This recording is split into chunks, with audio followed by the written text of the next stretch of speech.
Vamos lá.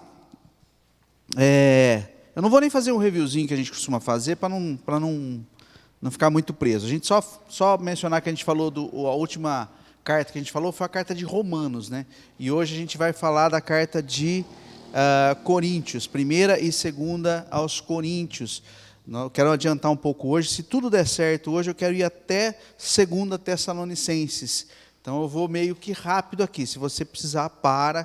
Tá? Não vamos fazer correria. Eu vou tentar ser um pouco mais sucinto, mas assim, para a gente poder chegar na meta aí de chegar até 2 Tessalonicenses, que é a última das cartas de Paulo. Depois nós vamos entrar nas cartas, aliás, das cartas para as igrejas, né, das cartas doutrinárias de Paulo. Depois aí na próxima aula a gente entra nas cartas pastorais, 1ª e 2ª Timóteo, Tito e Filemão, ok? Então vamos tentar terminar essa parte que eu mencionei aqui, para a gente poder, então, recuperar aí algum tempo que a gente possa ter perdido com a minha ausência semana passada, enfim. Vamos falar hoje sobre 1ª e 2ª Coríntios. Eu vou falar elas meio juntos, tá? Como o autor é o mesmo, bom dia, tudo bem? Como o autor é o mesmo, como os propósitos são parecidos, então nós vamos... O problema pelo qual, ou os problemas pelos quais as cartas foram enviadas, eles foram sendo tratados, então a gente vai tratar com as duas simultaneamente. Então, só vou ler aqui o que a apostila diz, para a gente ter uma base do que nós estamos falando, e depois a gente parte, então, para as explicações. 1 Coríntios, essa carta tinha o objetivo de resolver problemas da igreja de Corinto, que eram muitos, desde divisão, acepção de pessoas, até imoralidade sexual. Trata sobre ordem no culto, dons espirituais, casamento, ofertas e ressurreição. Já 2 Coríntios, o objetivo central dessa carta era afirmar a autoridade de Paulo, pois a igreja, de modo geral, respondeu bem à primeira carta, mas alguns questionavam a sua autoridade e aceitavam falsos mestres. Esse era o contexto da igreja da cidade de Corinto. Tá? Então, Paulo então escreve essas cartas. Essa igreja de Corinto provavelmente era a igreja mais problemática que se tinha no Novo Testamento. Paulo funda ela durante a segunda viagem missionária dele. Você vai encontrar o relato disso em Atos 18, versículo 1 até o 18. O relacionamento posterior do apóstolo Paulo com os coríntios, ele foi tenso, ele foi truncado. Paulo funda Coríntios, sai de Coríntios, funda a igreja de Coríntios, sai de Coríntios e já começa a aparecer problema ali. Então isso provoca com que Paulo ele faça visitas e ele também escreva cartas para eles, para correção, para ir ajustando aquele comportamento, aquelas práticas da igreja de Corinto. Então, essas cartas, elas sempre despertaram interesse, desde o começo da igreja, elas sempre despertaram muito interesse na igreja, nas discussões da igreja, nos estudiosos, nos crentes, porque ela ainda hoje, ela é uma carta que ela é carregada de correções de ensinos, de doutrinas, de correções de erros, e ela por ser dessa forma, ela traz muita base, tanto para a igreja contemporânea, quanto também para o ministério pastoral, para quem é pastor, para quem almeja ser pastor, para quem tem um chamado pastoral. Então, ela é fundamental para a gente entender isso, para a gente começar a fazer as nossas comparações, certo? Qual que era o interesse de Paulo? Aliás, qual que é o interesse de Paulo? Não, né? Qual que é o interesse? Que interesse é esse que até hoje ele permeia as nossas igrejas, né? Primeiro, por conta do crescimento hoje que nós temos no nosso tempo de movimentos pentecostais, neopentecostais, movimentos apostólicos e mais uma série de movimentos que são pertinentes ao nosso tempo. Né? O pentecostalismo, e quando eu digo pentecostalismo, eu não estou dizendo aquele pentecostalismo clássico que a gente vê, eu estou me referindo ao pentecostalismo exagerado, que nós vamos ver muito claro aqui Paulo combatendo essa hipervalorização dos dons acima de tudo e qualquer coisa. Também dos movimentos neopentecostais, que, na verdade, trazem para o nosso tempo doutrinas ou ensinamentos heréticos. Isso é um fato, infelizmente. As igrejas neopentecostais ou igrejas com práticas neopentecostais trazem um monte de heresias, um monte de ensinos errados, um monte de situações em que nós, infelizmente, acabamos incorporando na nossa vida cristã e fazendo isso de forma errada, incorporando práticas erradas. Exemplo, teologia da prosperidade, teologia do coach, batalha espiritual, quebra de maldições, maldição hereditária, a questão, pastor, vem? Dízimos como mandamento salvífico, como relacionando dízimo com salvação ou com perda de salvação. Isso tudo está aí englobado nesses ensinamentos neopentecostais. Pastor, você está querendo dizer que toda a igreja neopentecostal é herética? Eu quero dizer que o neopentecostalismo é um conjunto de heresias. É um conjunto de heresias. A igreja pode ter um coração voltado para a palavra, assim como Coríntios tinha, a igreja de Corinto tinha, voltada para Deus, ser de fato crente, mas estar praticando coisas, paz Cristo, vem? Tendo práticas heréticas no seu escopo de doutrinas, por conta disso. Agora, se a igreja é assumidamente neopentecostal, nós somos neopentecostais, aí eu digo para você que de fato ela é uma seita, não uma igreja. Sem medo de errar, sem medo de estar sendo injusto com nenhum tipo de irmão. Porque não professam a mesma fé que nós, então é bem complicado. Ok? Então, a razão do interesse, tanto de Paulo, tanto nosso nos nossos dias, é combater justamente esse tipo de prática, né? Esse tipo de prática. Qual que era o problema da igreja de Corinto? E aqui eu estou falando porque assim, são primeira e segunda carta de Coríntios, mas é uma igreja. Então as cartas são direcionadas para os mesmos destinatários. Então, por isso que eu estou explicando para eles aqui que eu estou tratando das duas cartas ao mesmo tempo, primeira e segunda Coríntios. Tá? Então, qual que eram os problemas da igreja? Esses problemas foram, como eu disse, foram se desenvolvendo ao longo do tempo. Paulo se afastou da igreja, ou Paulo saiu da igreja, cumpriu o seu ministério em outros lugares, como já era prática dele, e aí os problemas começaram a surgir. E um dos problemas fundamentais deles era o conceito de espiritualidade deles. Eles estavam atrelando a espiritualidade à manifestação de línguas, profecias, toda aquela prática dos chamados dons espirituais. Eles estavam atrelando isso à espiritualidade. É espiritual? É espiritual, mas não é todo espiritual. Aquilo não é o mais importante. Então, eles estavam atrelando isso especialmente a dons de línguas e dons de profecias.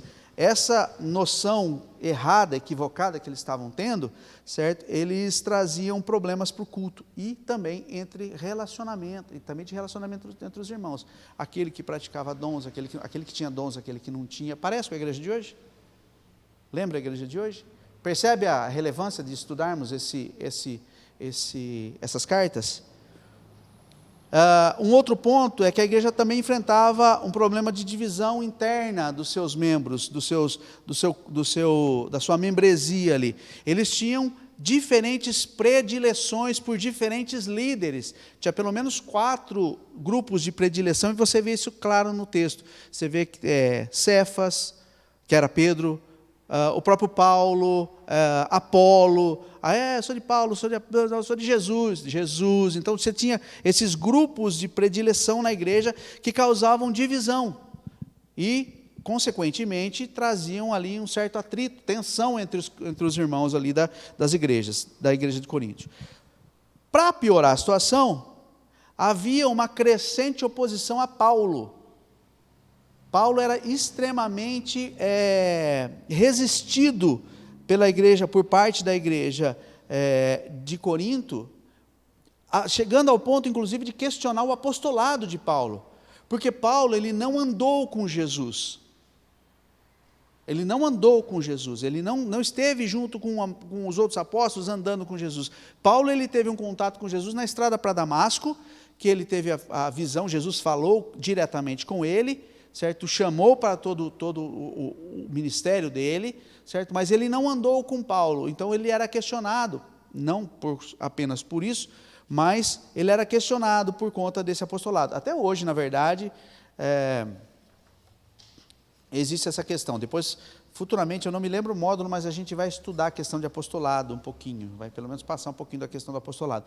Quem é apóstolo, quem não é apóstolo. Só posso dizer para você, como o Luciano falou na última aula à noite, na aula de novos membros aqui da igreja, apóstolo bom é apóstolo morto, porque hoje em dia não tem apóstolo. Os pré-requisitos para o apostolado, eles ficaram lá até o último apóstolo, que foi Paulo. Depois disso, não se tem mais apóstolo. Apóstolo não é um cargo hierárquico da igreja. Apóstolo não é aquele que planta a igreja, é uma das condições, mas uma das condições básicas é ter sido testemunha ocular de Jesus. Paulo o foi. Os outros apóstolos foram. Valdemir Duque, o Chapeludo lá, nenhum desses foram. Então, não dá para dizer que são apóstolos, certo? Então, o apostolado hoje não é para os nossos tempos. Um outro questionamento que acontecia, que estava aí sendo inflamado, aí, era pelos judaizantes. Eles se passavam, né, por apóstolos de Cristo, mas eles se passavam por apóstolos de Cristo, estavam entrando ali sorrateiramente, ali, né, se infiltrando na igreja ali, para primeiro, minar a autoridade de Paulo, tentar minar essa autoridade de Paulo, e depois também assumir a liderança da igreja. E outras coisas mais, imoralidade, negação da ressurreição, brigas, questões sobre casamento, questões sobre consciência, problemas de culto, problema da ceia. Lembra um dos textos que a gente usa muito em Coríntios, a questão da ceia, que uns comiam na frente dos outros e se embebedavam e não sobrava para os outros, tomavam ceia errado, tomavam ceia de maneira imprópria. Isso tudo acontecia na igreja de Corinto, e isso tudo Paulo vem corrigindo e vem tratando, vem mandando essas cartas para eles. Então, o que nós devemos fazer? Nós devemos comparar a igreja de Corinto com a igreja de hoje. Você quer ter um parâmetro bom? Lembra que eu falei que o parâmetro bom era Atos? Atos para parâmetro de vida cristã, de vida em comunidade. Esse aqui é para nós olharmos para ele como igreja e falarmos: espera aí, minha igreja tem exatamente esses problemas. Ou minha igreja não age assim, ou minha igreja age, é um parâmetro de comparação. Então é muito relevante nós estudarmos a carta aos Coríntios, ou as cartas aos Coríntios. A autoria é de Paulo, obviamente, são cartas paulinas, certo? As duas cartas, elas fazem parte de um grupo de cartas que são inquestionavelmente de autoria de Paulo. Elas têm provas, lembra que eu falei de provas internas, provas externas, que a carta era de autoria daquele determinado autor? Pois é, isso aqui, ela tem provas internas, provas externas. A própria igreja primitiva corrobora com essa autoria, confirma essa autoria, certo? Eles próprios, dentro da carta, você tem a comprovação dentro da carta, que é deles.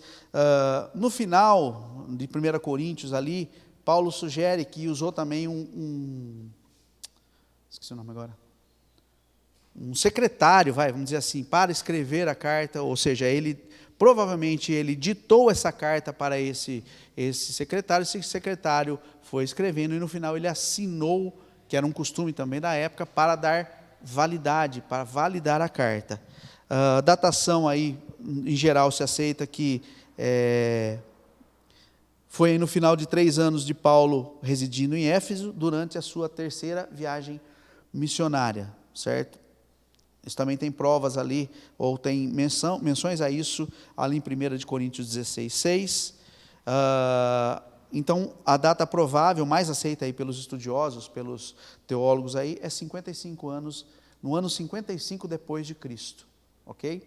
Você vai ver que as cartas de Paulo, elas são escritas quase que todas na mesma época, 55, 57, 51, todas nesse período aí, que era o período justamente que Paulo estava executando o seu ministério a todo vapor, vamos dizer assim.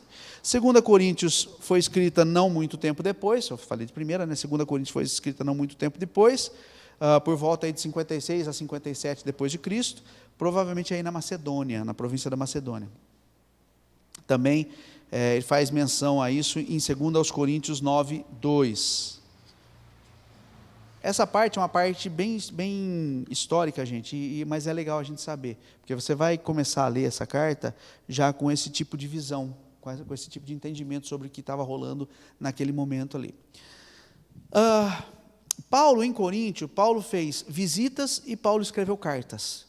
Por conta desses problemas todos que a igreja de Corinto tinha, ele foi obrigado a visitar Corinto algumas vezes e a escrever as cartas. Certo?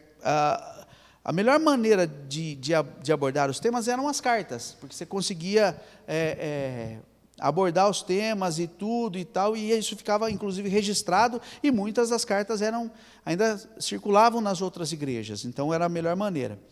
Então, como o relacionamento de Paulo com a igreja de Corinto foi muito tenso, foi muito pesado, né, com várias etapas, com várias fases diferentes, então ele acabou tendo, então, que visitar a igreja também. Então, nós vamos ver que ele fez a primeira visita durante a segunda viagem missionária dele. Aí ele funda uma igreja, e ali ele funda a igreja de Coríntios, né? Então, isso você vai ver em no livro de Atos, capítulo 18, capítulo do 1 ao 18. Atos 18, do 1 ao 18, você vai ver isso aí. Então, ele faz a primeira visita ali. Depois que ele deixa a cidade, ele escreve a carta aos Coríntios que é mencionada, ele escreve uma carta aos Coríntios que é mencionada em 1 Coríntios, versículo 9. Só que olha que interessante, essa primeira carta aos Coríntios que ele menciona aqui no capítulo 5, no versículo 9, ela se perdeu. Perderam-se os manuscritos, sumiu, desapareceu, escafedeu-se. Aí, o que acontece? Ela foi escrita em local e data desconhecido.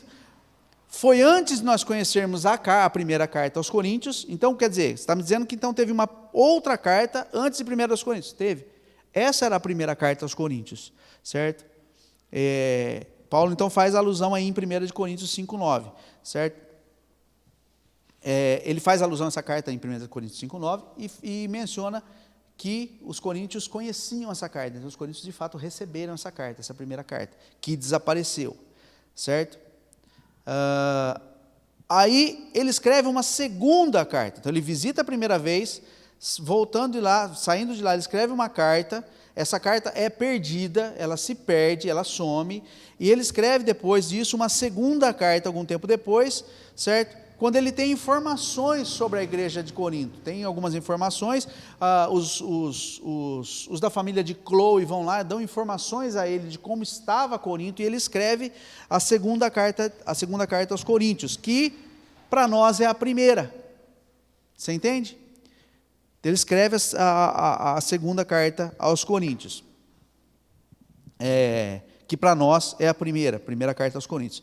Aí ele faz uma segunda visita. Essa carta não surte muito efeito, não dá muito resultado. Ele escreve uma segunda carta, certo? Aliás, ele faz uma segunda visita, desculpe, ele faz uma segunda visita. A igreja deteriora-se ainda mais, a igreja tem mais problemas ainda, e aí, nesse esforço para tentar remediar a situação, para tentar consertar a situação, ele faz essa segunda visita à data. E ele se refere a essa carta como tendo sido uma visita triste. Muito provavelmente, Paulo foi tão resistido nessa carta, que ele chegou a sair de lá meio que corrido, para você ter uma ideia. Tão resistido ele foi pela igreja de Corinto nessa época. Então, essa foi a segunda visita. Então, a primeira visita, depois ele escreve uma primeira carta que é perdida, ele escreve a segunda carta, que para nós é a primeira, certo? Aí não dá resultado, ele escreve ele faz uma segunda visita. Sai de lá com muita dificuldade, foi uma visita muito triste para Paulo. Então, ele escreve uma terceira carta, Então, após sair da cidade, ele vai lá, escreve essa terceira carta, também com datas e local desconhecidos, certo? E essa carta também se perde. Essa carta, ela fica conhecida posteriormente como carta severa, porque Paulo aqui, com certeza, ele bateu e bateu doído, ele bateu e bateu sem dó, bateu seco nos crentes de Corinto. E essa carta ela é mencionada também em 2 Coríntios 4, 9, e depois no 7, do 8 ao 12. Ela é mencionada, mas ela não aparece, ela é mencionada nessa parte, dando a entender, então, que de fato teve uma terceira carta aos Coríntios, uma quarta, na verdade, né? A terceira carta aos Coríntios, só que ela desapareceu, então ela virou a segunda carta aos Coríntios. Desculpe, estou falando da terceira carta, foi perdida. Aí ele escreve uma quarta carta. A terceira carta aparentemente produziu algum efeito. Paulo então escreve a quarta carta aos Coríntios, aí que nós conhecemos como segunda carta.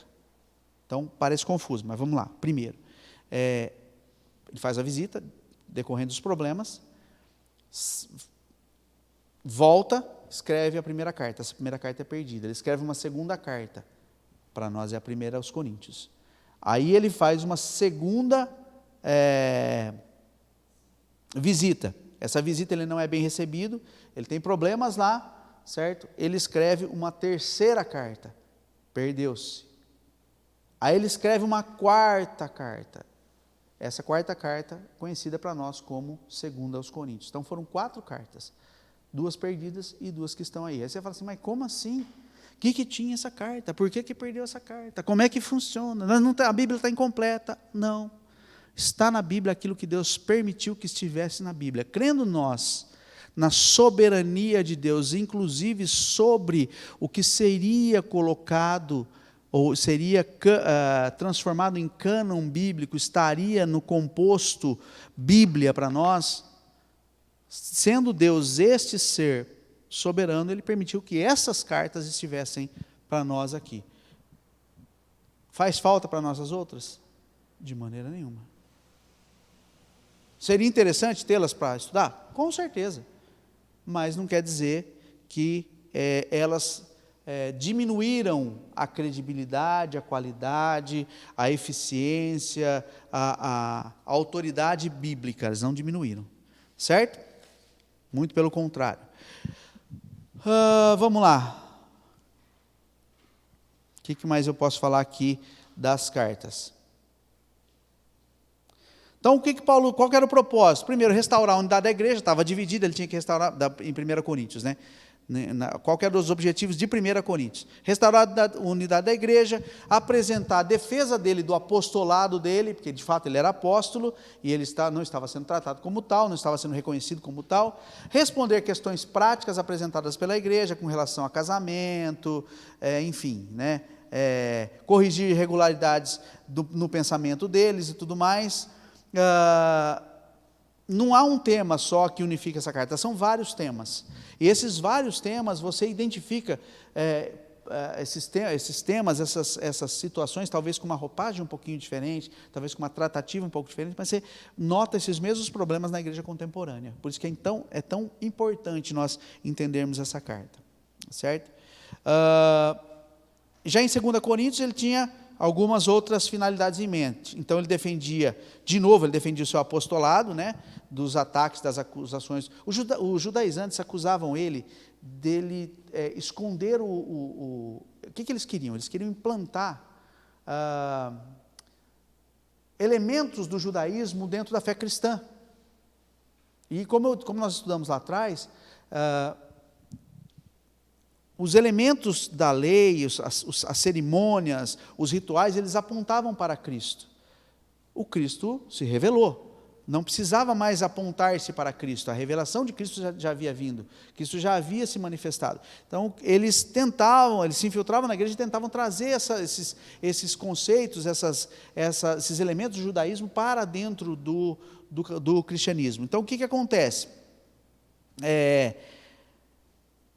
Paulo teve que lutar contra isso. Paulo teve que trazer o pessoal de novo à tona, ou melhor, à linha de novo. Então, também hoje você vê a mesma coisa acontecendo. Você vê hoje que tem igreja aí que bota mezuzá, bota a Arca da Aliança dentro do culto, que faz práticas, não apenas coisas simbólicas, mas tem práticas veterotestamentárias do Velho Testamento, que não são prática para a igreja da Era da Graça. Então você vê isso constantemente aparecendo, você vê isso constantemente sendo combatido por Paulo e constantemente aparecendo nas nossas igrejas, necessitando de combate também, necessitando que sejam também identificados. Enfim, aí outra função da 2 de Coríntios, outro propósito da carta, era dar orientações sobre coleta, sobre ofertas e tudo mais, para Jerusalém. Por incrível que pareça, Jerusalém tinha pobres na igreja, precisava serem sustentados pela igreja, expor os falsos mestres, as estratégias deles, como que eles faziam para causar essas divisões, certo? Embora essas cartas, nós tenhamos cartas pastorais de Paulo, que ela 1 e 2 Timóteo, Tito, enfim, são cartas pastorais. Aqui, a carta de 2 aos Coríntios, talvez ela seja a carta mais pastoral de todas. Porque se você lê com esses olhos, se você lê como se você é pastor, ou se você tem chamado para pastor, e você se colocar na posição disso e começar a ler a carta, você fala, nossa, Paulo ensina aqui de fato como ser. Entendeu? Então é muito interessante, ela fala aí sobre sofrimentos do ministério, sobre dependência da graça de Deus, sobre muita coisa que acontece nos ministérios e que muitos não sabem. Vamos ver, deixa eu ver o que tem mais aqui para nós vermos aqui. Tem alguns problemas aqui, que são problemas ou passagens difíceis de interpretar, que a gente vai estudando ao longo do curso, sobretudo em 1 Coríntios, que fala sobre celibato. Parece que Paulo, ele dá preferência ao celibato. Quanto sabe o que é celibato aqui? É a pessoa viver sem ter relações sexuais, se dedicar ao ministério ou à vida cristã, sem nunca se casar e nunca ter relações sexuais. Então, Paulo se refere ao celibato aqui, como parece, que ele dá uma preferência ao celibato ao invés do casamento. Também outra questão bem difícil de interpretar aqui, é que ele permite o divórcio, se ele permite ou não o divórcio, e o novo casamento, no caso de abandono. Então, para entender essas coisas, nós precisamos lembrar de alguns pontos. Primeiro, com relação ao celibato, esse tempo da igreja de Corinto era um tempo de perseguição. Então era muito mais fácil, era muito melhor para aquele que ia servir ser solteiro do que porque aí o cara ia de fato com toda a dedicação, ele não tinha que se preocupar com o filho, com o esposo e tudo mais. Então não que ele favorecia, mas ele dizia que seria melhor, porque justamente para não ter esse tipo de coisa. Também havia nessa época uma influência neoplatônica que pregava que o corpo ele tinha um peso diferente do espírito, e que para você servir melhor, o corpo era inferior, melhor dizendo, para você servir melhor, você teria que separar as coisas que são naturais das coisas que são espirituais. Você não era, por exemplo, você tinha que abdicar de tudo aquilo que fosse carnal, fosse corporal. E as relações sexuais, eles incluíam nesse pacote. Então, eles diziam que você serviria melhor se você fosse solteiro, porque você não teria as influências da sua carne. Uma visão neoplatônica errada, herética, enfim, também ele falava a respeito disso, de celibato, por conta da imoralidade sexual que havia naquele contexto ali de Corinto, mais especificamente na cidade de Corinto. Então, vamos lá. Então, Paulo favorece o celibato quando o casamento apresentar dificuldades para sobrevivência e obra missionária. Então, ele Isso acho que ficou meio claro, né? Ele vê o celibato como dom de Deus, ele fala isso, menciona isso, então é um dom de Deus o celibato. Você não decide ser celibatário, é um dom de Deus. Deus te prepara para isso. Não é algo provocado, não é algo provocado, inclusive por instituição. Você, para ser isso, você tem que ser celibatário. Não, tem que ser celibatário para ser. Tipo assim, é um chamado primeiro ao celibato. É um dom primeiro ao celibato. E ele retifica ali o ensino de Jesus, ou ratifica, né? Ratifica. Ele confirma o ensino de Jesus a respeito do divórcio, em caso de adultério, e acrescenta como fator de permissão de abandono, de divórcio, o caso de abandono por causa justa, certo? Em 2 Coríntios, a mudança, as passagens difíceis é a mudança de tom que ele usa, de 2 Coríntios, do capítulo 10 para frente, mas isso para nós pouco interessa aí. Que mais? Como que a gente lê essa carta aos Coríntios? Né? Como que é legal a gente ler essa carta aos Coríntios? Primeiro, os pastores devem tirar lições preciosas desse texto. Como eu falei, ela é uma carta muito referencial para os pastores, com relação à hostilidade dos membros para com os pastores, as privações que você passa enquanto pastor. Tem hora que você tem que abrir mão de muita coisa por conta do pastorado, certo? É privado de muitas coisas. Eu toquei uma igreja em Casa Branca, e assim, a gente passava por muitas privações, inclusive financeiras naquele lugar. É obrigado? Lógico que não, mas eventualmente pode ser que aconteça que você tenha que passar uma situação assim. E aí você tem que olhar para o teu ministério e ver se realmente você está passando aquelas privações por conta de estar fazendo a coisa correta ou está sendo mal conduzido pelos teus líderes para aquilo. Tá? Mas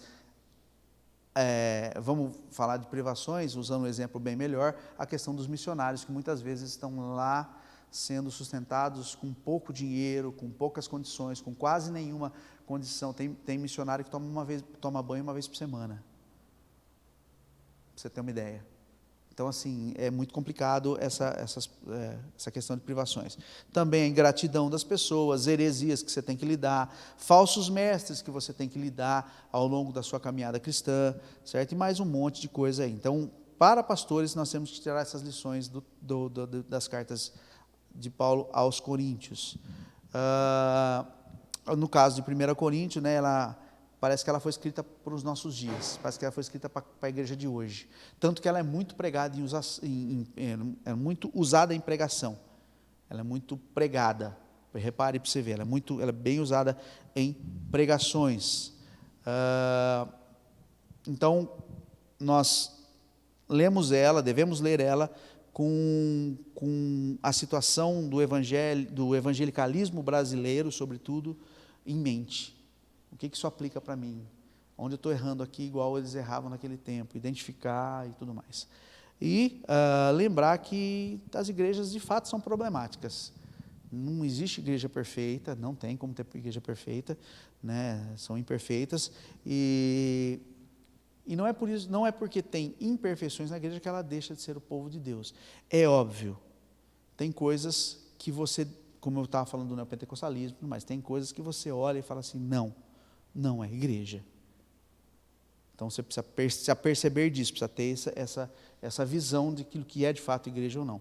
Existem igrejas com problemas e existem igrejas que não são de fato igrejas. Vou usar até um exemplo que o Luciano usou na aula de quinta-feira, de novos membros, só para você ter uma ideia do que eu estou falando exatamente.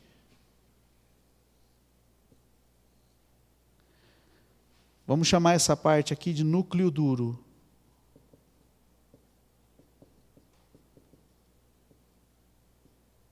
Isso aqui de camada de proteção. As igrejas, elas são como essa figura aqui, ó.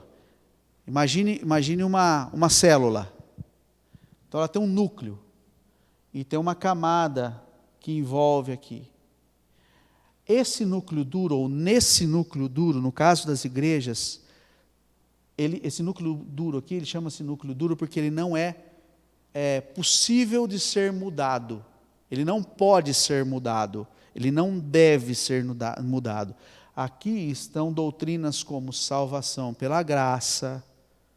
Estão doutrinas que, se você disser assim, vamos usar a salvação pela graça, que talvez seja o mais duro dos elementos. É assim, você é salvo pela graça mediante a fé, isso não vem de vós, é dom de Deus. Ou seja, você não faz nada para ser salvo, você não merece ser salvo, ninguém daqui, nem eu, ninguém daqui, ninguém da humanidade merece ser salvo. Você é salvo pela graça e pela misericórdia de Deus, mas isso implica de que você não faz nada para ser salvo, nem para se manter salvo. Você é salvo porque Ele te escolheu antes da fundação do mundo. Então eu não participo em nada da minha salvação. Quando eu falo que eu participo da minha salvação, eu mexi nisso aqui, ó. Eu mexi nisso aqui, eu mexi naquilo que não pode ser mexido. Eu mexi no fundamento da fé. Ou, quer um exemplo melhor? Jesus não é o Filho de Deus. Jesus é o Filho de Deus, e isso aqui está no núcleo duro. Naquilo que não pode ser mudado, naquilo que não pode ser ensinado de outra maneira. Jesus é o Filho de Deus. Quando eu digo que Jesus não é o Filho de Deus, Ele não é o Salvador. Eu mudo todo o resto. Então a igreja, Jesus para você é o único e suficiente Salvador? É o único e suficiente Salvador. Beleza.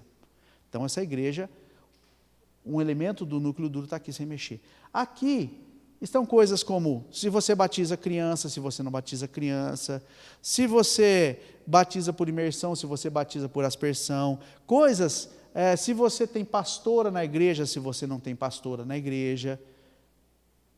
Aqui são coisas que, mesmo que você altere uma coisa ou outra, apesar de estar de poder estar teologicamente errado, biblicamente errado, melhor dizendo, ela não altera a essência. Então ela não deixa de ser igreja. Quando eu alego que Cristo não é Filho de Deus, eu alterei. Isso deixa de ser igreja. Você entende o que eu quero dizer? Então, por isso que eu estou falando assim, a igreja que você está, altera os princípios básicos daquilo que é uma igreja cristã. Se ela altera o núcleo duro, se ela mexe no núcleo duro, temo dizer para você que você não está numa igreja. Sim, meu irmão. Uma igreja, ela crê que os meus pais e meus filhos é a mesma pessoa, ela deixa de ser igreja? Sim. Não é que ela deixa de ser igreja, é uma crença no mínimo muito estranha. Os pais são os filhos? Eu não entendi, talvez eu não tenha entendido.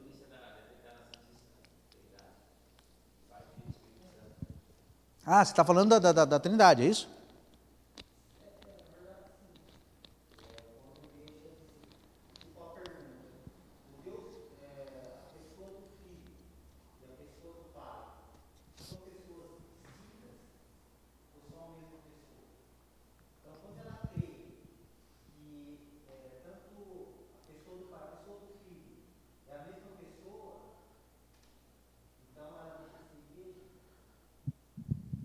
Não, é assim, ó. Não, primeiro que você desconsidera o Espírito Santo já está errado, porque você desconsidera o Espírito Santo, você tirou Deus é um Deus, Deus é um Deus, ou é o Deus que subsiste em três pessoas. Deus Pai, Deus Filho e Deus Espírito. Todos os três são Deus, cada um na sua pessoa, sem deixar de ser Deus, certo? Sem deixar de ser Deus, mas subsistindo em três pessoas. Quando eu desconsidero o Espírito, eu estou hierarquizando isso. Tem pessoas que... Sabe quem faz isso? Testemunha de Jeová. O Espírito Santo não é uma pessoa, ele é uma força. Então ele é considerado como algo secundário. Eu estou considerando Deus como secundário, porque o Espírito Santo é Deus. Quando eu hierarquizo isso, Deus Pai, Deus Filho e Deus Espírito Santo. Hierarquizando, eu estou dizendo que tem um Deus maior, um Deus um pouco menor e um Deus menor ainda. Então, eu não estou sendo... eu estou sendo, na verdade, idólatra. Eu estou sendo politeísta. Eu estou crendo em deuses e não em Deus. Não sei se eu consegui responder a tua... A gente vai entender melhor isso no módulo de Trindade. Mas Deus, qualquer um que você desconsiderar, qualquer pessoa, ou nenhuma das pessoas de Deus, devem ser desconsideradas, porque todas elas são Deus.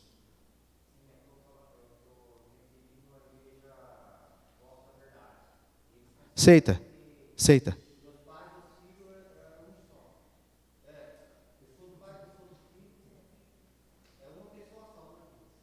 Não, eles são um Deus que subsiste em duas pessoas. Eles são heréticos. Eles são uma seita. Voz da Verdade é uma seita.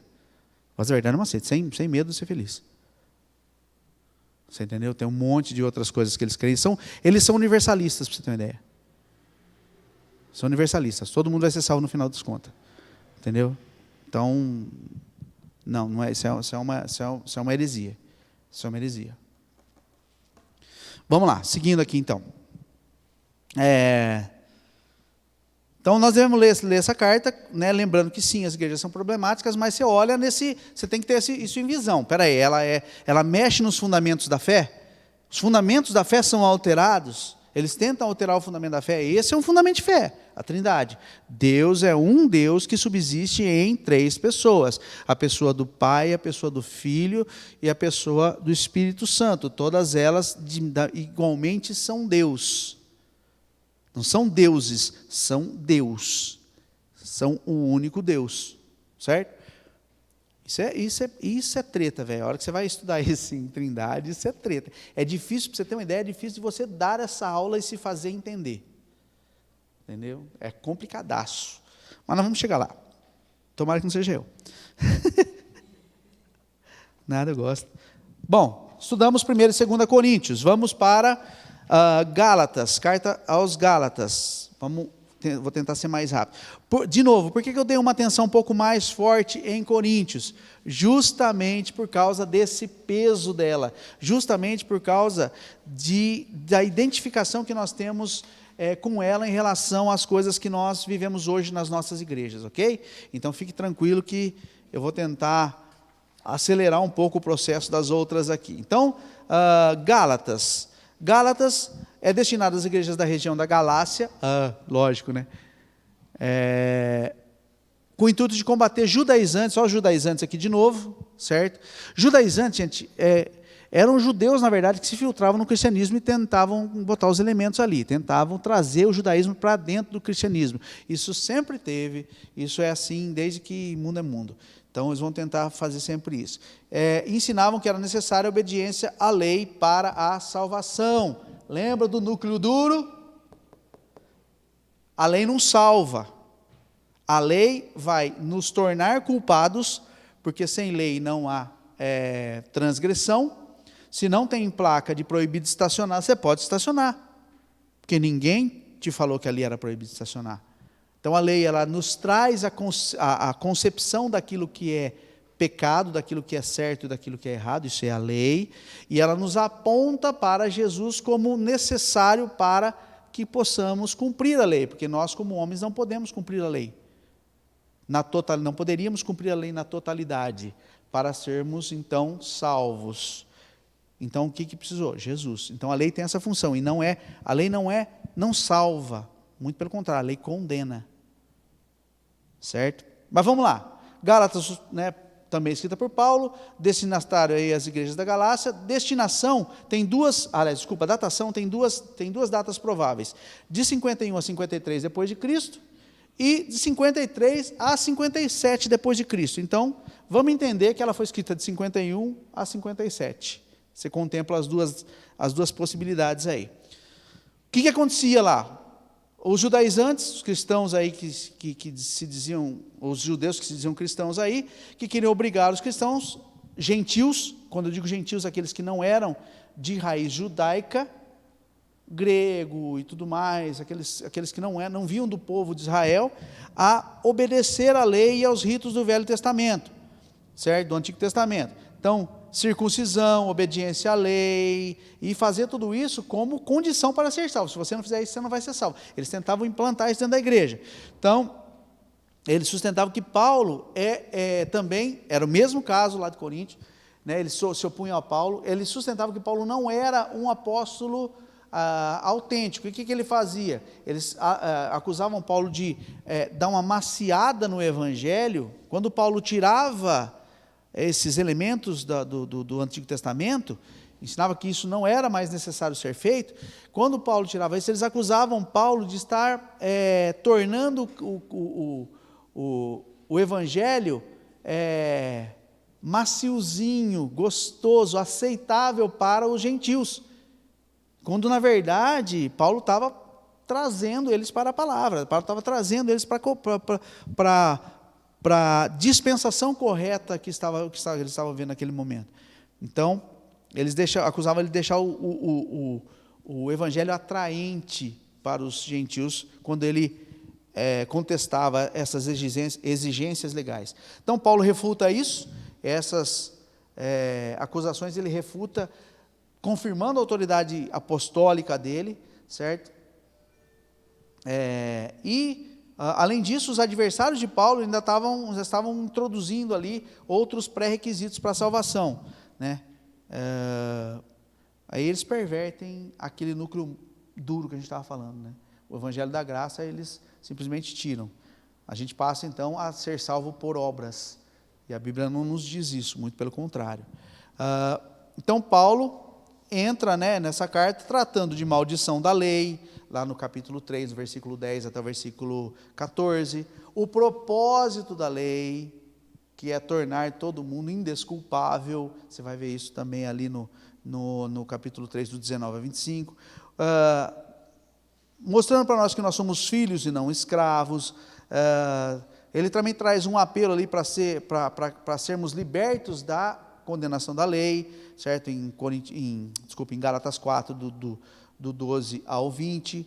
Ele faz uma exortação à liberdade ali do 1 até o 2, e fala sobre vida no Espírito, fala sobre resistir à carne, enfim, trata todas essas questões em contraponto com aquilo que os judaizantes estavam trazendo para a igreja. Gálatas também se destaca como uma excelente carta apologética. Quanto sabe o que é apologética? Apologética é defesa da fé. Sabe aqueles textos que é isso porque é assim, porque a Bíblia diz isso, o princípio é assim, a gente nem sabe, mas muitos de nós estão fazendo nas suas igrejas uma defesa da fé. Quando vem, aprende aquilo que de fato aquilo que de fato está na Bíblia, a interpretação correta, e defendem a fé de práticas heréticas, de comportamentos fora da palavra, de doutrinas que não são doutrinas humanas, doutrinas bíblicas, mas são doutrinas humanas, tradições humanas. Então isso é apologética. Então essa carta é uma tremenda de uma carta apologética, né? Ela nos traz verdades essenciais, verdades fundamentais do Novo Testamento, segundo o qual o homem não pode ser justificado a não ser pela fé em Cristo, certo? E que a obediência à lei não provém da fé. A obediência da lei, a obediência à palavra de Deus, ela provém da fé. Ela não é. Você não obedece, eu vou repetir isso, acho que sei lá por quantas mil vezes. Você não obedece para ser salvo. Você obedece porque você é salvo. É esse o contexto. Então, como que você vai ler essa carta? Você vai ler essa carta dessa maneira, com esses olhos, com esse olhar apologético para a defesa da fé, para entender exatamente como que a nossa fé de fato é biblicamente falando. E um versículo bem legal, se você quiser anotar isso, é bem legal, o versículo chave dessa carta é o capítulo 2, no versículo 18. Alguém pode ler para mim, por favor? Senão eu vou demorar para achar. Coríntios, Gálatas. Se alguém quiser ler, pode ler. Gálatas 2, versículo 16.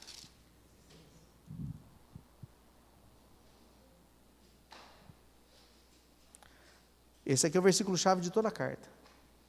Pode ler? 16. Acho que ele ia ler, o meu irmão ali ia ler. Sabemos que ninguém é justificado pela prática da lei, mas mediante a fé em Jesus Cristo. Assim nós também cremos em Cristo Jesus para sermos justificados pela fé em Cristo, e não pela prática da lei, porque pela prática da lei ninguém será justificado. Ponto. Esse é o versículo-chave desta carta, ok? Vamos lá. Então, vimos aí Gálatas. Vamos a Efésios. Efésios, então ela vai tratar, ou ela vai explicar a natureza e o propósito da igreja, além de temas diversos como soberania de Deus, eleição, salvação pela graça, a lei desfeita em Cristo na cruz, a unidade do corpo de Cristo, organização da família cristã e a armadura de Deus. Isso é o escopo ali da carta aos Efésios. Ela foi, a datação provável dela foi 60 depois de Cristo. Paulo se encontrava preso em Roma.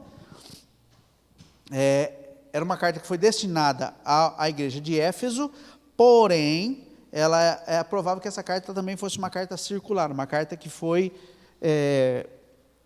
além de ser primeiro lida em Éfeso, ela circulou nas igrejas ali, para doutrinação, também para ensino e tudo mais. Ela é diferente das outras cartas, porque ela não traz, se você ler ela, você vai perceber que ela não traz muita correção de erro, de heresia e tudo mais. Paulo, pelo contrário, ele escreve para aprofundar os cristãos na fé, para dar um novo, ali para que eles compreendam melhor ali o propósito de Deus, a obra de Deus, aquilo que Deus estabeleceu para a igreja ali. Certo? Então, ressalta a sabedoria de Deus, o propósito de Deus, que nós não somos apenas salvos para o nosso próprio benefício, né, mas para que possamos trazer a glória de Deus para a terra. Ela fala sobre o ponto principal, o ponto culminante da obra de Deus, que é fazer que todas as coisas converjam em Cristo. Certo? Esse é o princípio principal, é o propósito principal. Isso você vai encontrar nessa carta, na carta aos Efésios, capítulo 1, versículo 20. Então, tendo explicado esses alvos aí, para a igreja, ele passa a falar sobre alguns passos. Salvação pela graça. Esse é um versículo extremamente interessante também. Mas eu sempre pensei que eu tinha que ser bonzinho, tinha que fazer boas obras para ser salvo. Não, você faz boas obras para ser salvo, não para ser salvo. Mas eu pensei, eu não tenho que crer. Tem que crer, mas a fé é dom de Deus. Deus te deu a fé. Então você vai encontrar isso nesse capítulo 2 aqui. Né? A igreja, como forma de manifestar a multiforme sabedoria de Deus, vai falar sobre isso também, vai falar sobre reconciliação entre judeus e gentios mediante a obra da cruz de Cristo.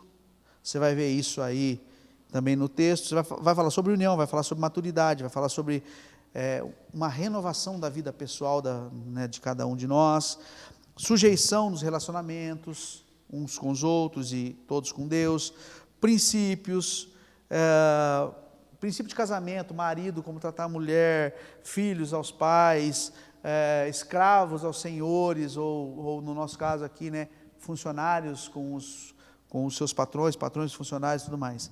Como que a gente lê essa carta? A gente lê essa carta tendo em mente todos os propósitos de Deus para nós, para a vida cristã, para a igreja, tentando e se esforçando para entender esse princípio da graça, que é um princípio difícil de engolir, né, de sermos salvos pela graça mediante a fé, e buscando se desligar ali, identificar e se desligar de falso profeta, de falsos ensinos que até hoje e, sobretudo, nesse tempo, tem aumentado, tem crescido muito no meio evangélico que a gente conhece como igreja aí.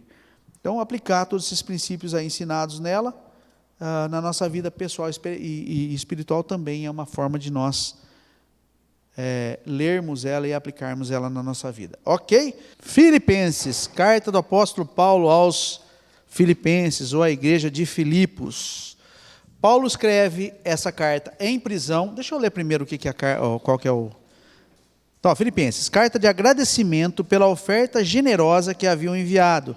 Ensina que estamos em obras até o dia de Cristo. Em obras até o dia de Cristo é em santificação. Estamos sendo trabalhados por Deus, porque é Deus quem nos santifica, né? Para nós, para até o dia que Cristo vai, de fato, voltar e resgatar a sua igreja. E que a alegria, que a alegria verdadeira está no Senhor. Então, essa carta foi escrita em prisão. Olha Paulo, cara.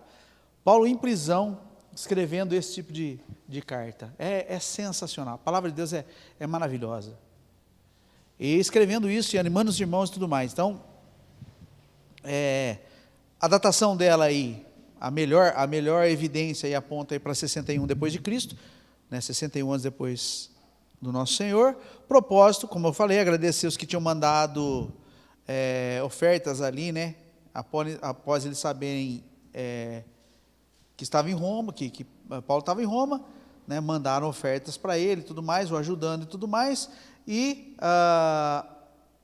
mas Paulo, ele aproveita essa carta, aproveita esse agradecimento, aproveita essa ocasião para alguns outros propósitos. Por exemplo, para dar um relato das circunstâncias dele, como ele estava, como ele se encontrava, para encorajar os filipenses ali a se manterem firmes na fé, porque, na verdade, né, estavam sob perseguição também, e a regozijar-se nessa perseguição. Você vai encontrar isso no capítulo 1, do versículo 29 ao 30, e no capítulo 4, no versículo 4. E exortá-los também a serem humildes. Você vai encontrar no capítulo 2, versículo do 1 ao 11, e no capítulo 4, do 2 ao 5. Ele recomenda, né, faz uma recomendação de Timóteo e de Epafrodito para a igreja de Filipos. Estou enviando Timóteo, Epafrodito, tudo mais, né, para recebê-los lá. Capítulo 2, versículo 19 até o 30, e ele também adverte os filipenses contra os ditos judaizantes, que estavam ali também pentelhando o trabalho de Deus, né? E os antinomistas também, aqueles caras que imaginavam que o espírito é um, a carne é outra, e tinha que ser separado e tudo mais. Então, como que nós devemos ler essa carta? Nós devemos ler essa carta tendo em vista o viver cristão. Como que nós vivemos, né? Ler essa carta e falar assim, o viver cristão está apresentado nessa carta aí. Humildade, né? A perseverança, né, em perseguir o alvo e prosseguir, né, buscando o alvo que é Cristo e tudo mais, lidar com ansiedade e tudo mais. Essa é os olhos, ou essa é como nós devemos ler essa carta. Colossenses. Vamos lá, Colossenses. O que diz Colossenses? Vamos ler lá na apostila, depois eu sigo explicando alguma coisinha de Colossenses. Paulo combate a falsa religiosidade, a influência dos judaizantes, de novo, né, e de heresias que ameaçavam a igreja, como o culto aos anjos. Existe, inclusive, nessa carta aos Colossenses, incrustado nela ali, uma coisa chamada heresia de Colossos. Eu já até preguei sobre isso aqui. Tem inclusive também uma palavra do Nicodemos também a respeito da heresia de Colossos, né? Mas qual que eram os problemas que tinha lá, né? Era uma igreja jovem, uma igreja nova ainda, e era uma igreja que Paulo havia estabelecido ela, e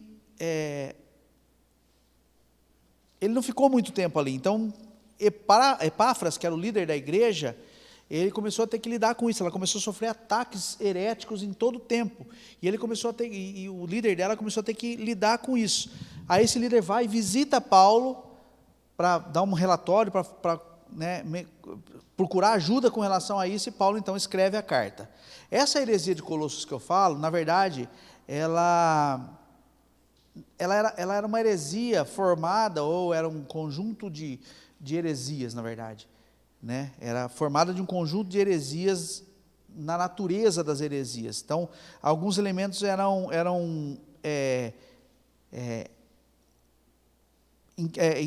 incrementados nela, colocados nela, que era cerimonialismo, ou seja, tentar manter regras severas com relação à comida que era permitida, à bebida que era permitida,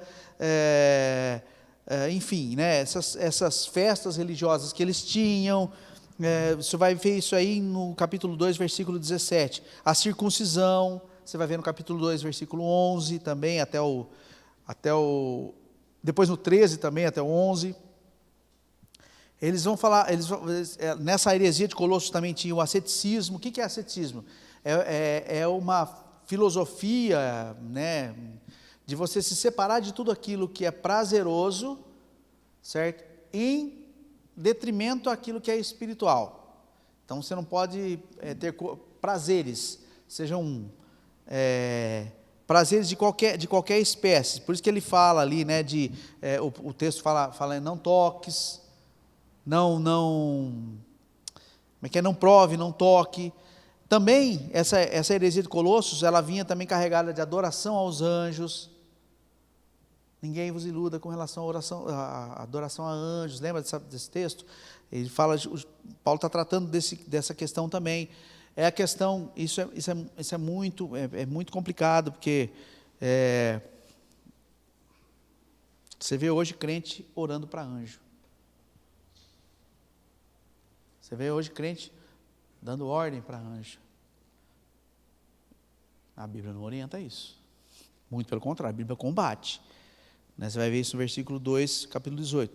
Depreciação de Cristo, né? Aquilo que o irmão falava sobre o Espírito Santo, aqui é o caso diferente, é Cristo. Depreciar Cristo aqui, né? Você vai ver isso aí no versículo 15, capítulo 1, versículo 15 até o 20. Também no capítulo 2, versículo 2 a 3, enfim, em algumas outras partes. Conhecimentos secretos, né? Também vinha essa heresia de Colossos, que ficou conhecido como heresia de Colossos. Também tinha esses conhecimentos secretos que os gnósticos posteriormente iam se gloriar disso e tal, e que na verdade aqui era uma sementinha do gnosticismo, estava nascendo o gnosticismo aqui, né? Não sei se vocês se lembram o que é gnosticismo. Lembram disso? Cheguei a mencionar isso para vocês. O gnosticismo ele é baseado... O princípio do gnosticismo é que primeiro, o homem ele é mortal, mas ele tem uma essência imortal, certo? E que transcende ele próprio, é além dele. E eles consideram que a existência humana nesse mundo aqui, que nós vivemos, nesse mundo natural, não é natural. Por isso que eles não aceitam a questão de doenças e tudo mais. Por isso que nós somos submetidos, segundo esse pensamento deles, né? Nós somos submetidos a esse tipo de doença, de enfermidade e tal, e nós precisamos nos submeter a um conhecimento. Então é a libertação pelo conhecimento, certo? Dessas mazelas humanas. Só que não é um conhecimento científico, é um conhecimento intuitivo, é um conhecimento transcendental, melhor dizendo, intuitivo e transcendental. Então assim, é uma viajada monstra, né? De qualquer maneira, mas esses conhecimentos secretos aqui, que Paulo menciona no texto, ele vai justamente, que Paulo combate, é justamente para combater esses conhecimentos secretos aqui. Aí ele fala a respeito disso,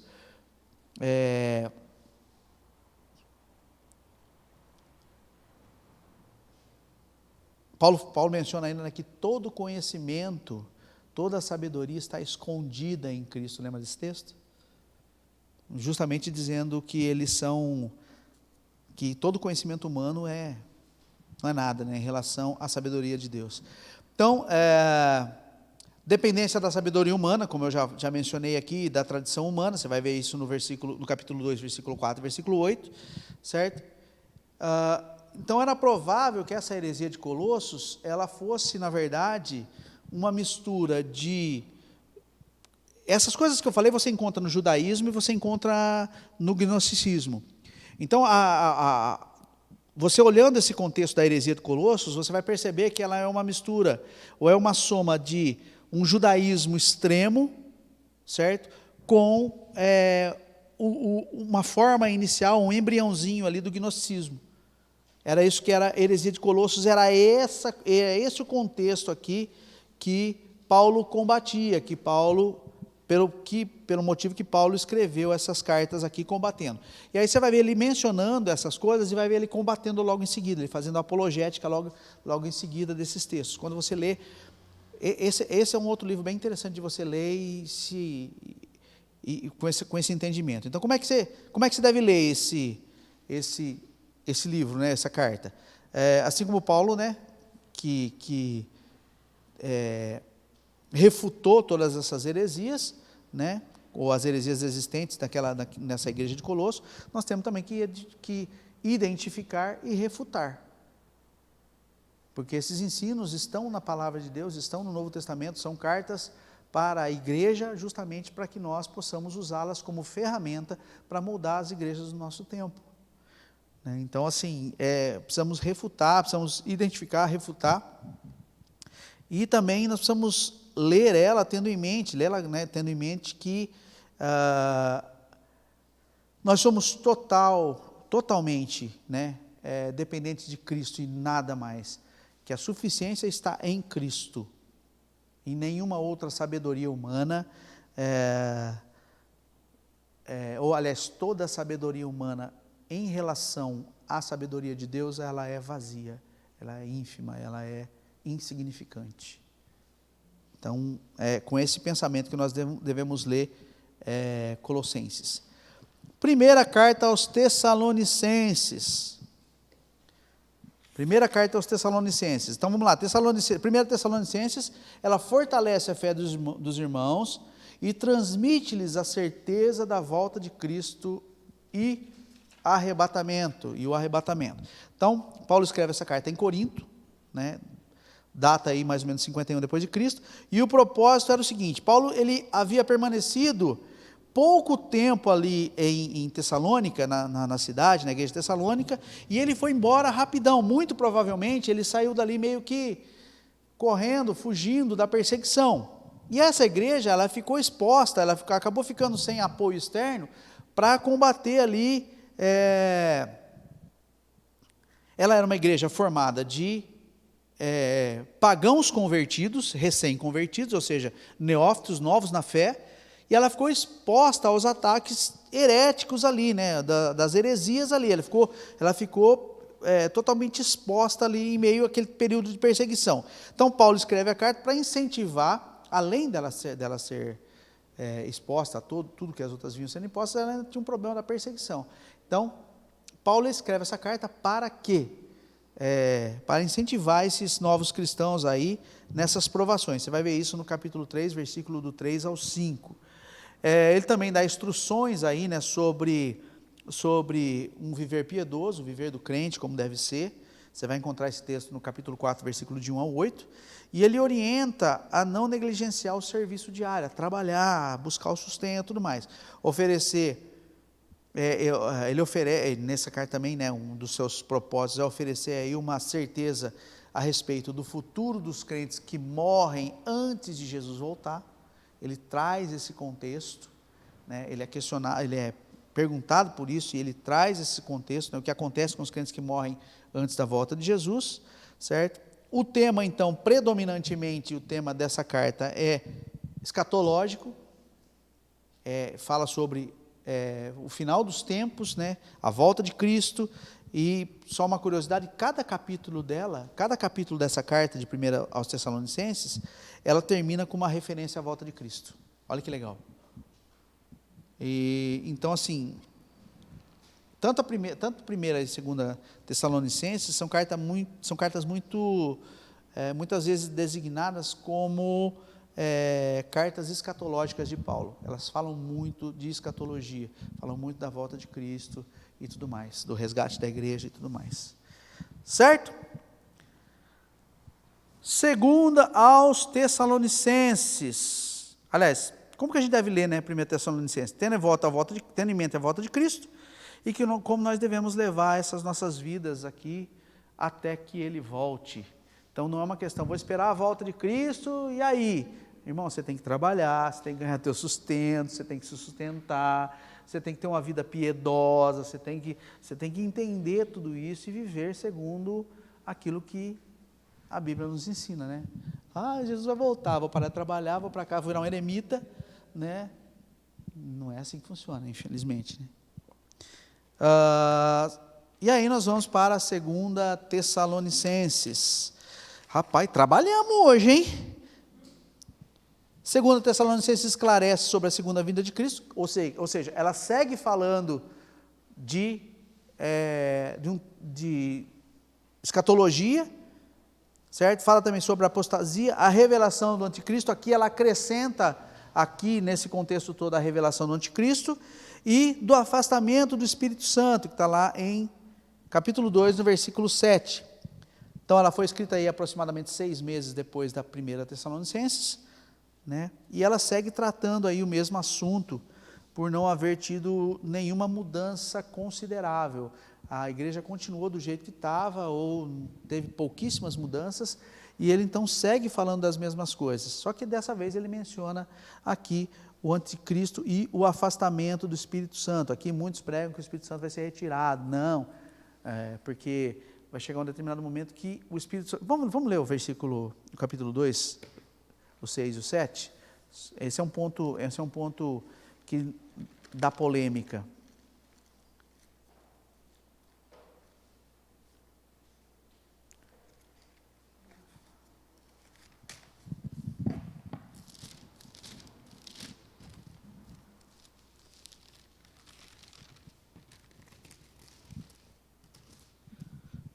Capítulo 2, versículo 6, versículo 7.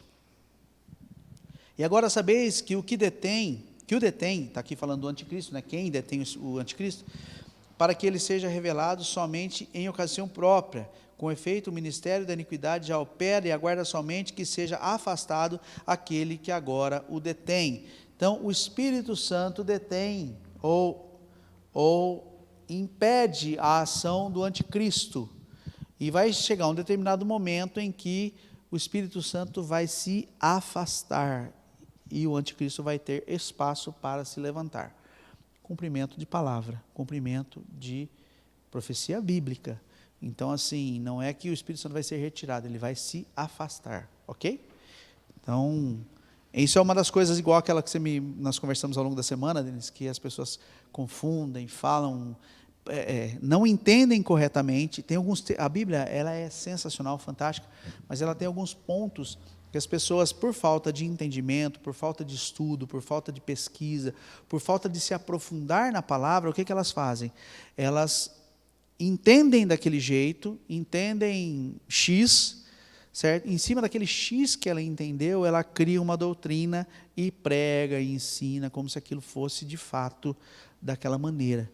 E muitas vezes não é, foi um entendimento errado, né? Foi um entendimento fora do que a Bíblia de fato diz. Nós estávamos falando sobre, como que era o negócio, Denis,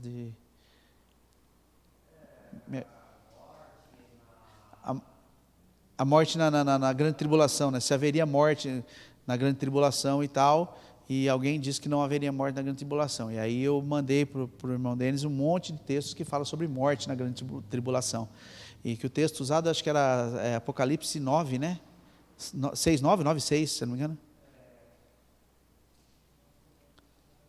Que muitos procurarão a morte e não encontrarão, né? E aí, só que no versículo anterior, nos mostra que ele estava falando, na verdade, do quinto anjo. E o quinto anjo libera uma nuvem de gafanhotos, que são como escorpiões, e que é permitido para esses gafanhotos, causar aflições nos homens, porém sem matar, durante um prazo de 5 meses. Então, quer dizer, são 5 meses. A grande tribulação durará 7 anos, a grande tribulação durará 3 anos e meio.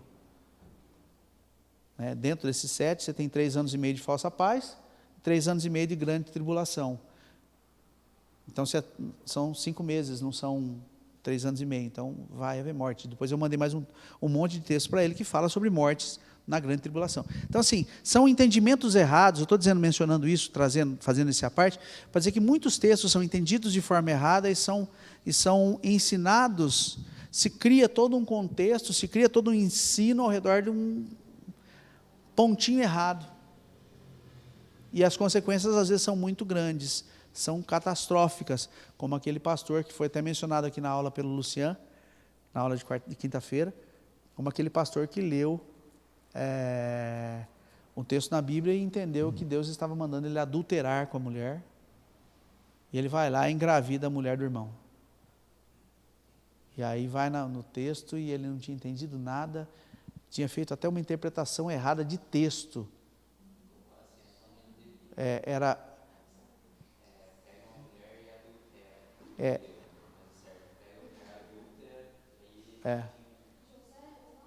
De Oséias. Você entendeu? Então, são interpretações erradas que muitas vezes viram uma baita heresia, viram uma baita complicação. As 2 testemunhas morrem na grande tribulação, entendeu? Eu mandei um monte de texto monte não, mas vários textos para o Denis, estão até aqui, deixa eu...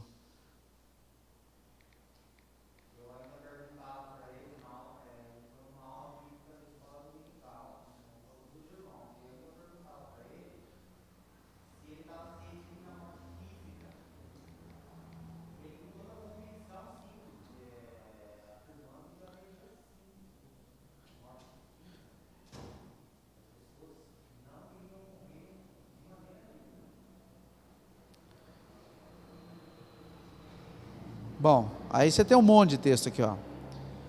Eu mandei um monte aqui, não sei nem por onde começar. Mas Apocalipse 7, Mateus 24, não sereis entregues à tortura, então sereis entregues, isso foi um ponto também, né, que a gente discutiu, né? Então sereis entregues à tortura e vos matarão e sereis odiados por todas as nações por causa do meu nome. E aqui ele mencionou que esse texto estava se referindo à destruição do templo, né, de Israel 70 anos depois, né? A perseguição e a destruição de Israel de 70 anos depois. De fato, esse texto se refere também àquilo, mas esse texto aqui, ele está falando é um texto escatológico, tanto que esse texto está colocado, ele faz parte do que a gente chama, até algumas Bíblias dão o tema, né, ou dão o título assim, né, o sermão escatológico de Jesus, ou seja, o sermão de Jesus referente aos acontecimentos, aos últimos acontecimentos, ao fim dos tempos. Mas ele menciona aqui, até a pessoa contestou, falou que esse texto estava escrito para, se referindo à destruição de 70 anos depois, e de fato estava, mas isso é que a gente chama em teologia de duplo cumprimento, é uma profecia de duplo cumprimento. Ela se refere a um acontecimento próximo ali, histórico, mas também é um acontecimento escatológico, uma coisa para se cumprir posteriormente. É um que a gente chama de... Isso acontece várias vezes na Bíblia. Várias profecias, elas têm duplo cumprimento. Fala de um momento histórico que estão vivendo ali, mas fala também de uma profecia mais alongada para os nossos tempos e tudo mais. Exatamente. Que usa... Ezequiel, né? Em Ezequiel 15, eu acho, que fala sobre se refere a um rei, mas está se referindo, na verdade, a este rei, vai se cumprir nesse rei, vai se cumprir também em Satanás. Então, são profecias de duplo cumprimento. Mas é isso, gente. Alguma dúvida até aqui, alguma pergunta até aqui, alguma colocação até aqui? Sim?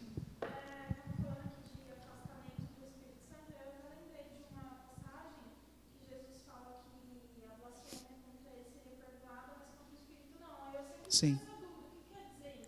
É incredulidade. A blasfêmia contra o Espírito Santo é você não crer no Espírito Santo. Por exemplo, nós estávamos falando ali com o irmão Denis. Aquela pessoa que ele comentou lá, daquela igreja que ele comentou lá, agora fiquei meio preocupado de falar isso, enfim, alega que, ele falou que estava num debate e ela não conseguia entender a questão da trindade, como que uma pessoa pode ser 3 pessoas, né? E ela, inclusive, desconsiderava o Espírito Santo, que ele alegava que o Espírito Santo e... Como é que era, irmão? Elas eram 2... Era uma pessoa só, não era Deus, ou melhor, as 2 eram Deus, mas ele está negando a subsistência em 2 pessoas, que na verdade são 3, o Espírito Santo.